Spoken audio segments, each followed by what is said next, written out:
Breaking news comes out of Toronto, where a judge has handed Dellen Millard a third consecutive life sentence. It is for the murder of his father, Wayne Millard.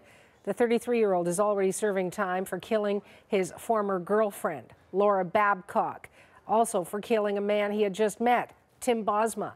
The Crown was pushing for a consecutive sentence, meaning his time behind bars would be added on to his 2 previous prison terms.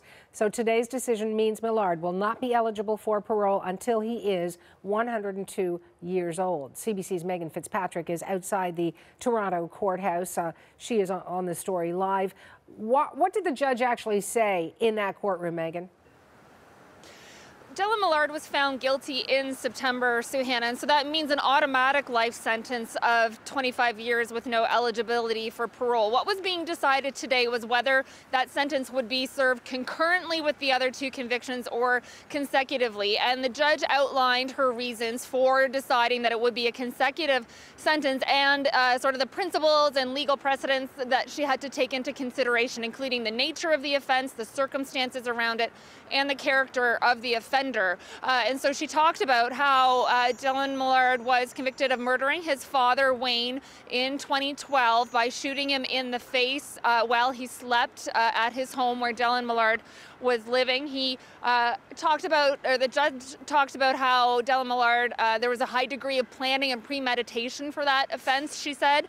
She also said she took into consideration the victim impact statement that was entered into court by a woman that was in a relationship with Wayne Millard, and her talking about what an impact this has had on her life. She talked about how she believes in her conclusion that there is what she called a faint hope of rehabilitation for Dellen Millard. And she talked about the sentencing principle of denunciation, saying a consecutive sentence was required in this case to express society's condemnation, not just for the murder of Wayne Millard, but also the murders of Tim Bosma and Laura Babcock. And so she said in her determination, imposing a consecutive sentence would not be unduly harsh or long. That is what the defense lawyer had argued last month, but obviously the judge not agreeing with that today, imposing this third consecutive life sentence on Dellen Millard, who was in the courtroom today, Suhanna. So any other reaction from perhaps the victims' families after the judge read her decision?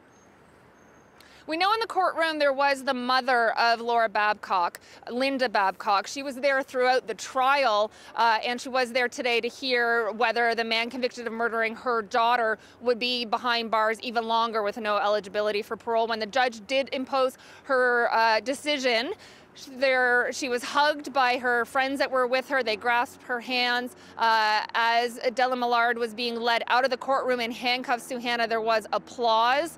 I heard Linda Babcock say goodbye to the man convicted of killing her daughter. Another woman with her, a friend of hers, I heard her say rot in jail. There was a lot of emotion, tears in their eyes, hugs and comfort being shared by them. And then after the Crown Attorney came out with Linda Babcock and spoke to reporters. Here's some of what the Assistant Crown Attorney said.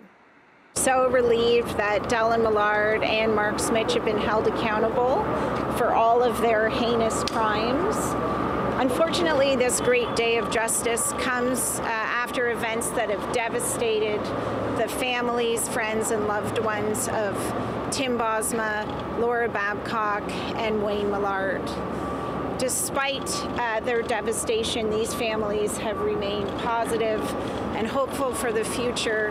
They are the pictures of poise and class, and they have been so supportive to us throughout these prosecutions. I want to personally thank you. So the lawyer called it a great day for justice. She also said there is a sense of relief among the victims' families, but also that the public should be relieved, Suhanna, that Dellen Millard will be behind bars for decades and decades with no eligibility of parole. Linda Babcock not wanting to say anything to reporters, but on the way out of the courtroom, I asked her for a quick reaction, and she just said, it's over. This has been a very long process for all of the victims' families involved. Definitely. Thank you, Megan. CBC's Megan Fitzpatrick in Toronto.